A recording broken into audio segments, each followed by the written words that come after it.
After China's defeat in the First Sino-Japanese War, the Qing dynasty was forced to cede Taiwan to Japan and pay a large indemnity. This outcome shocked Chinese society and intensified a sense of national crisis, as foreign powers increasingly scrambled for spheres of influence in China. In response, reform-minded intellectuals, recognizing the limitations of the self-strengthening movement, which had focused primarily on adopting Western technology, began calling for deeper political and social reforms to transform China into a modern nation-state. This led to the launch of the Reform Movement of 1898, a modernization initiative supported by the Guangxu Emperor and inspired by Japan's Meiji Restoration. Inspired by Japan's Meiji Restoration, Chinese reformers sought to restructure the political system by introducing Western-style constitutional monarchy and parliamentary institutions.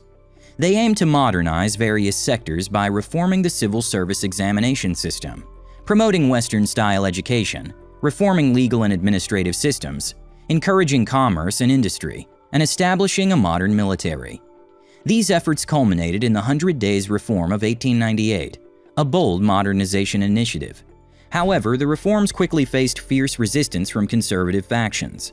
Ultimately, the movement was crushed in a coup, known as the 1898 coup, during which the Guangxu Emperor was placed under house arrest, bringing the reform to an end after just 100 days.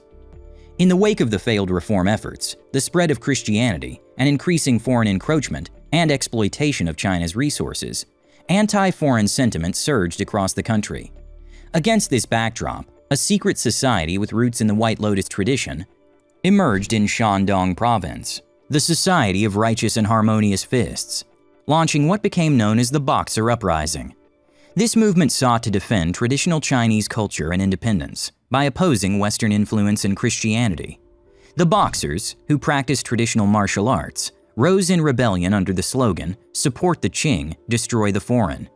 They attacked churches, railways, and telegraph lines, and with support from elements of the Qing government, laid siege to foreign legations in Beijing. The Qing government sought to use the Boxers to resist foreign powers, but the movement quickly escalated into an international crisis. In response, 8 nations, including Britain, Germany, and Japan, allied and intervened militarily under the pretext of protecting their citizens, ultimately crushing the Boxer forces. As a result, the Qing was forced to sign the Boxer Protocol in 1901, which required the payment of a massive indemnity and permitted the stationing of foreign troops in Beijing. This severely undermined China's sovereignty and economy, further intensifying anti-colonial sentiment within the country. If you enjoyed the video, don't forget to hit like, leave a comment, and subscribe for more. Robin's Historical Records.